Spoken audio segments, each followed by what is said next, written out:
There is within you at this very moment a force so silent, so faithful, that most people live their entire lives never truly recognizing its presence. And yet, it is this force that has shaped every circumstance you now find yourself in. It has answered every thought you have habitually held. It has brought into form every belief you have accepted as true. You may have called it luck. You may have called it fate. You may have blamed your circumstances on other people, on the world, on timing. But the truth is far simpler and far more empowering than you have imagined. This silent force is your subconscious mind, and it has never stopped working for you, not for a single moment. While you sleep, while you worry, while you doubt, it continues its faithful work. The question that must concern us now is not whether it is working, but what you have been impressing upon it. For the subconscious mind does not judge your thoughts. It does not argue with your beliefs. It simply accepts what you give it and proceeds to make it real in your experience. If you have been struggling, if doors have seemed closed, if health has eluded you, or prosperity seems always just beyond reach, you must understand that these conditions did not happen to you by accident. They happened through law, the law of your own mind. I want you to consider something that may surprise you. Every result in your life, every condition you see around you, began first as an accepted belief in your mind. Not a wish, not a hope, but a belief that was felt as true, repeated until it became habitual, and finally impressed upon the subconscious as instruction. Most people do not realize they are instructing their subconscious mind at all. They think they are merely responding to life.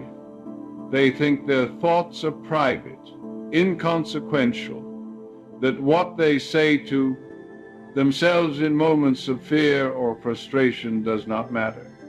But it matters more than anything else, because the subconscious is always listening, it is always faithful, and it always says yes. When you say, I can never get ahead, your subconscious hears this as direction. When you repeat, nothing ever works out for me, you are planting a seed in the most fertile soil imaginable. When you affirm in worry, I will probably fail, you are setting in motion the very forces that will make failure inevitable. You see, the subconscious does not hear your words as complaints. It hears them as commands. Now, you may protest. You may say, but I did not want these troubles. I did not ask for this difficulty, and I believe you. Consciously, you wanted something better, but the subconscious does not respond to your conscious wishes when they conflict with your deeper habitual beliefs. It responds to what you feel to be true. And if beneath your wishing there has been doubt, beneath your hoping there has been fear, beneath your affirmations there has been disbelief, then it is the doubt, the fear, the disbelief that the subconscious has accepted and acted upon This is why prayer without faith accomplishes nothing. This is why affirmations repeated with tension and anxiety in the heart produce no change. The subconscious reads not the words on your lips, but the feeling in your consciousness. Let me say this plainly. You have been praying, you have been affirming every day of your life. You have been speaking to the creative power within you, but many of you have been praying for failure, affirming limitation, visualizing disaster, and wondering why your good does not come. Think of a moment when you worried deeply about something. You imagined it going wrong. You felt the disappointment. You saw yourself struggling. In that moment, you were praying, but you were praying in reverse. You were using the same creative power, the same silent force, to bring into your life the very thing you fear. And this is where understanding becomes demonstration. The subconscious mind works in silence. It does not announce its activity. It does not debate while you are consciously occupied with the concerns of your day, your work, your conversations, your routines. The subconscious is silently arranging circumstances, influencing people, opening doors or closing them according to the habitual nature of your thinking. This is the law, and the law is impersonal. It works for everyone, always, without exception. You are beginning to sense that quiet power within you. You are beginning to understand that you have never been a victim of circumstance, but a creator of it. And this realization, though it may feel heavy at first, is the doorway to your freedom. For if you have been creating unconsciously, you can now create consciously.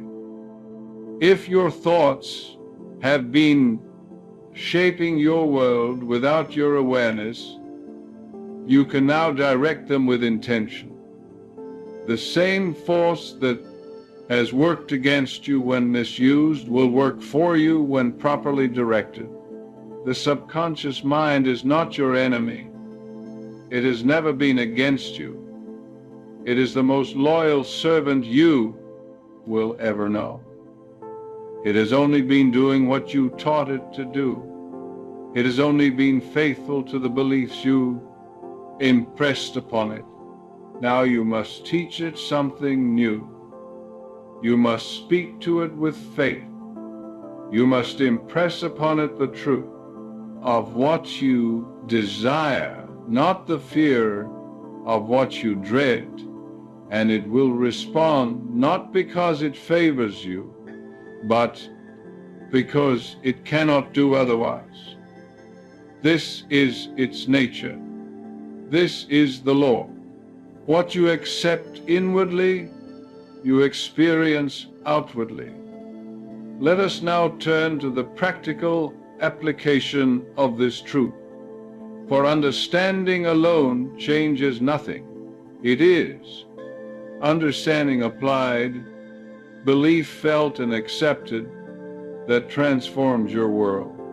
The first thing you must do is become aware of your habitual thinking.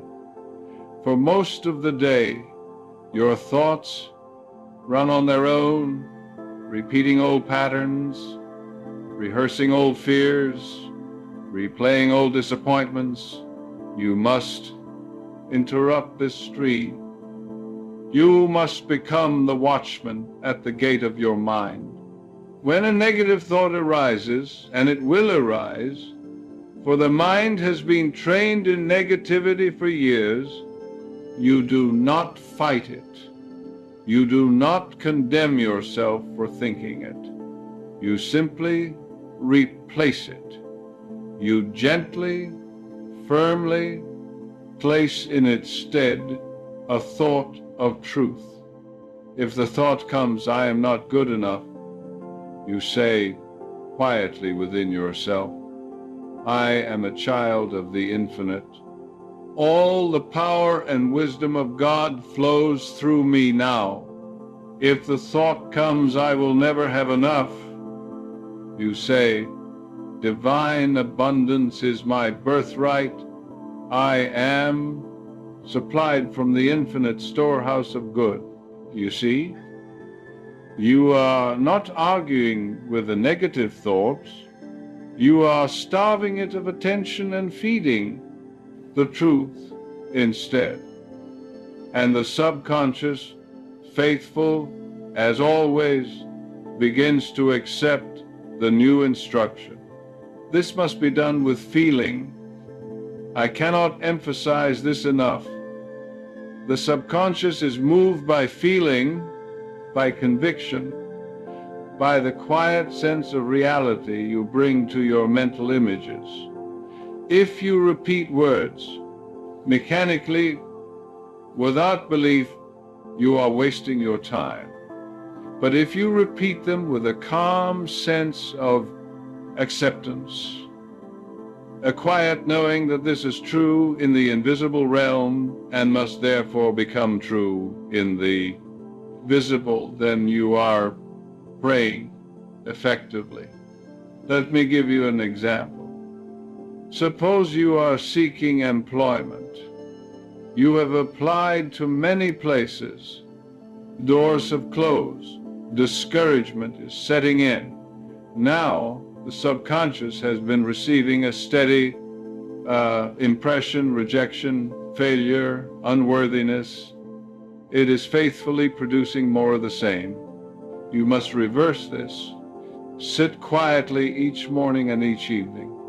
Close your eyes.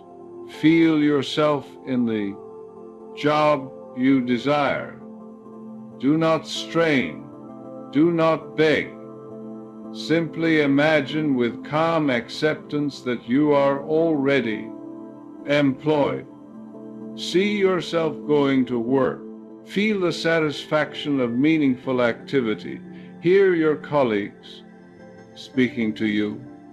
Touch the desk, the tools, the environment of your new position.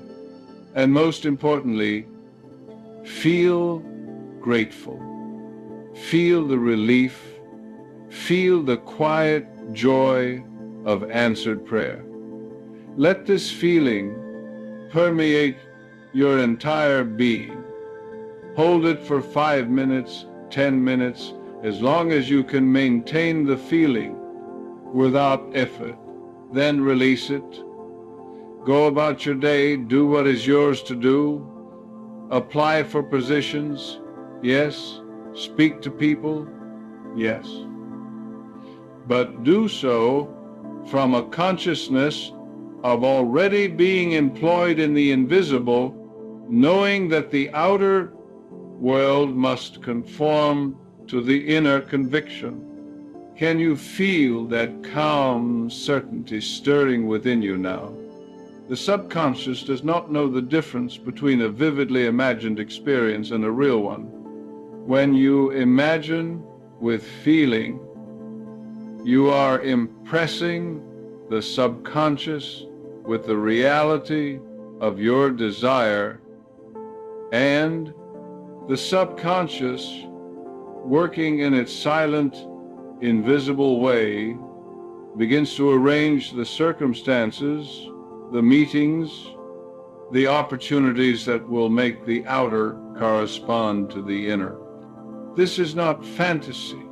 This is law. It is the way the mind works. It is the way creation happens.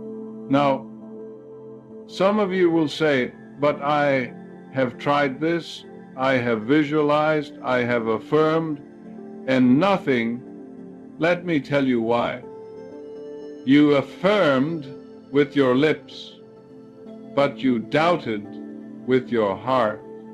You visualized for 5 minutes and then spent the rest of the day worrying, fearing, expecting failure. You planted a seed of faith in the morning and uprooted it with anxiety in the afternoon. The subconscious responds to your dominant mental attitude. If you pray for 10 minutes and worry for 10 hours, worry is your real prayer.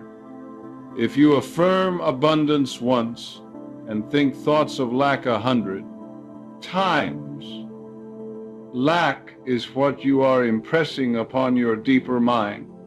Persistence is required. Not the persistence of strain and effort, but the persistence of gentle repetition, the persistence of returning again and again to the truth, no matter what the outer world shows you. For a time, the outer world will continue to reflect your old beliefs. This is natural. There is a time lag between inner change and outer manifestation. But if you remain faithful to your new conviction, if you refuse to be moved by appearances, the outer must eventually conform. I knew a man once who was deeply in debt. His creditors pressed him. His family worried. Every day brought new evidence of his financial difficulty. And yet, this man understood the law. Each night before sleep, he gave thanks for his financial freedom. He saw himself paying his bills with ease. He felt the peace of a mind free from financial worry. He did this not once, not twice, but every single night for months. During the day, circumstances did not immediately improve, but he did not let this discourage him. He knew he was impressing his subconscious mind, and he trusted the silent force within him to arrange the outer conditions. And in time, not overnight, but in time, opportunities came. Money arrived from unexpected sources. His business improved. His debts were paid. The outer world finally caught up with his inner conviction. This is how it works. This is how it has always worked. Do you see now how faith turns the invisible into form? Faith is not blind belief. Faith is not wishful thinking. Faith is the quiet acceptance that the law works, that the subconscious responds, that what is accepted in mind must manifest in experience. Faith is imagination directed toward good, held steady until the thing imagined becomes real. You must also practice forgiveness. For many of you carry resentment, old hurts, grievances against those who wronged you. And this emotional burden clogs the channel between your conscious desire and your subconscious creative power. You cannot pray effectively while holding hatred in your heart. You cannot affirm abundance while resenting another's success. You cannot claim health while harboring bitterness. Forgiveness does not mean condoning wrong action. It means releasing the emotional charge, letting go of the burden, choosing peace over the poison of resentment. When you forgive, you free yourself. You clear the way for your good to flow to you unobstructed. Say within yourself, I fully and freely forgive everyone who has ever hurt me. I release them to their good.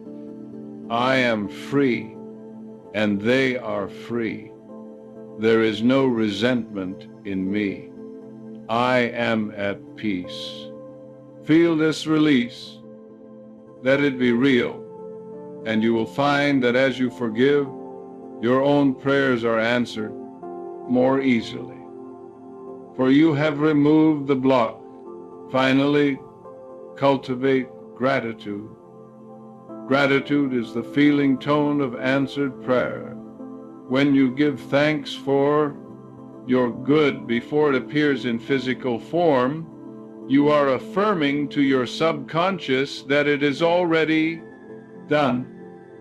You are living in the end, and the subconscious, faithful servant that it is, makes real in the outer what you have claimed in the inner.